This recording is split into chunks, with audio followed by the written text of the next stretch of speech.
Welcome back to another Big Gold Belt movie review brought to you from the Chicago International Film Festival. Now, this film here is one of the most anticipated films of the year.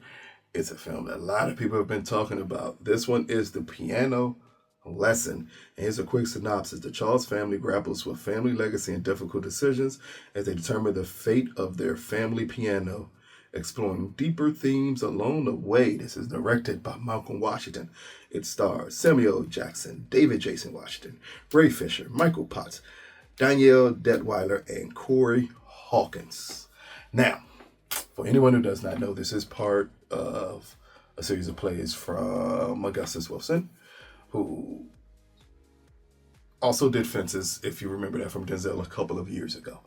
Now, this film played on Broadway last year, but with a different Danielle. Danielle Brooks played the character that Danielle Deadwyler plays in the film. She played in the play with almost the exact same cast. Samuel Jackson, Ray Fisher, and David Jason Washington did the play last year. Now, for The Piano Lesson, the play that they did, it was not the best received version of The Piano Lesson, even though everybody said Danielle Brooks killed it in her performance. But everything left a lot of people wanting more out of everyone else. And then they decided to turn this into a Washington family film with Malcolm directing, his father, Denzel, producing it, his brother acting in it. Like, it's a Washington family production here that we get with The Piano Lesson. The very first thing that comes to mind is it is hard to adapt a play into a film if you're not going to actually adapt the words, and instead you're going to just read them as you see fit to, like you were doing a play. The Piano Lesson suffers from the exact same issues that was in Fences. The difference was that in Fences, you have two world-class actors bouncing off of each other in Viola Davis and Denzel Washington. Here, Danielle Deadwyler is amazing. She should have been nominated last year for Till, but David Jason Washington does not hold the necessary weight in this film to make almost anything he says in it believable. And because of that, it can take you out of this film. It's literally the same issue that was on Broadway with his performance in his same exact role as Boy Willie. Same problem. It feels worse because it's on film, and I can see it, and I can get the disconnect quicker.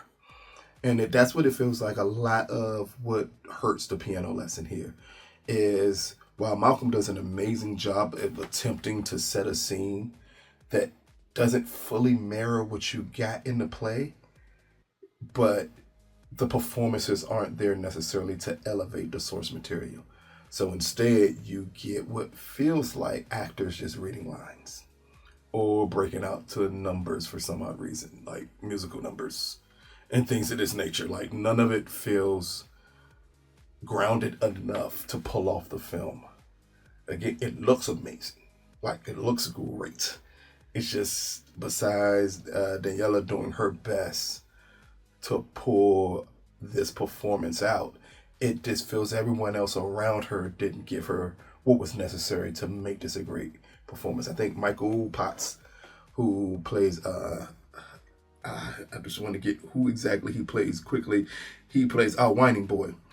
Michael Potts plays Whining Boy in this film, and he does an amazing job at setting the tone.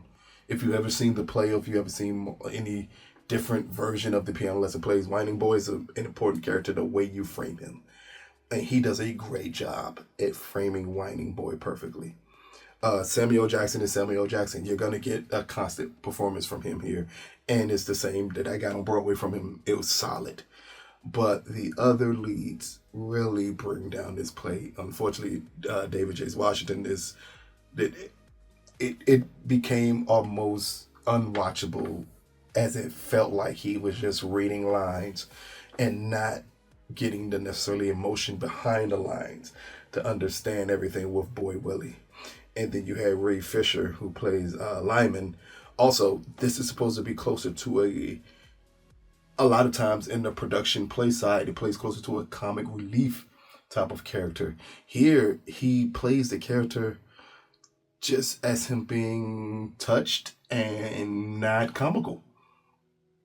And he puts on what I think is one of the worst supposed accents. Humanly, it is bad. It is not likable, and it is bad. But again, these are the same issues you would have assumed, or you would have hoped an assumption would have been made, that the flaws that people saw in the play will be corrected before you got to the film. And then maybe we can save something great here. And instead it became worse than what I saw on stage. And I've seen the piano lesson at this point. I've seen the play piano lesson at least 7 times. At least 7 times at this point. Including, again, the production that was put on for Broadway. And once you get to this film, you just was hoping that it didn't feel like actors reading lines.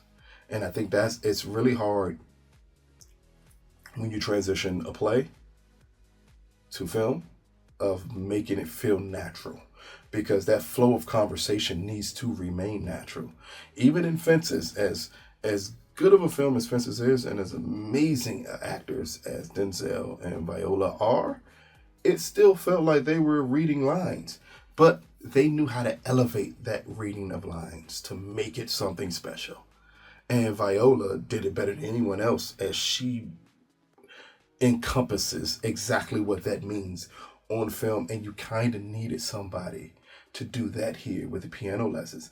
Again, Danielle is a great actress, and she's really good in this film. But Danielle Brooks, who I saw on stage do it, I think she'd have knocked this out the park. It's almost the exact same way she did with The Color Purple. Because The Color Purple last year had the exact same issue. It felt like people were just reading lines, and again, you got one performance that elevated above everyone else. And that's what you were at least hoping with the piano lesson here, that you would get that one performance that elevated above everyone else, but you don't. So what you get instead is solid direction, great cinematography, a movie that's beautiful to look at, but a movie that feels so empty when you're watching it. Like, none of the emotions that should be in the piano lesson exist in this film. And that's the problem here, because without those emotions, I think it's a basic story. It's a haunting story without those emotions. Those emotions elevate everything else, but you need it to be shown on film, and here none of it is shown. They possibly do a great job of attempting to show it, but unfortunately it felt like Matthew McConaughey and Amistad, where it's one actor who's clearly dragging everything else down. And because that happens, you would need someone to elevate so far above that one actor that they can make up the difference. But here, the difference is never made up, and it becomes painful. By the time I got to the third act of this film, I was over it. Like, at this point, I know how it's going to end. I've seen the play long enough to know how it's going to end. I know how the film's going to end. But there was no emotion behind anything that happened in it. And even when they attempted to build the emotion up, it just didn't feel realistic. And instead, it just separated me more and more from this film. So, the piano lesson, which drops on Netflix in November, out of a possible A to F scale, I give the piano lesson an F. I did not find this film entertaining in any way, shape, form, or fashion. Again, I don't like the idea of it feeling like actors just reading lines and not giving the emotion necessary to the plot of this film, especially a plot of a film that is built strictly off of the emotion. That's what the work is. It's built off of emotion, and here we don't get any of that. Instead, we get one performance that just drags everything else down in this film, and when it drags it down, it's just no way to pull it back up again, because the other performances aren't elevated enough to make up for that one, and instead some of the other supporting performances also drag this film down. But again, it's great to look at. It's beautifully directed, beautifully scored, It's just that when you make the piano lesson, the most important aspect of it is the performances. And here the performances are not good. But check it out when it comes out on Netflix. Let us know what you think. This has been another Big Gold Belt movie review. Peace, people. I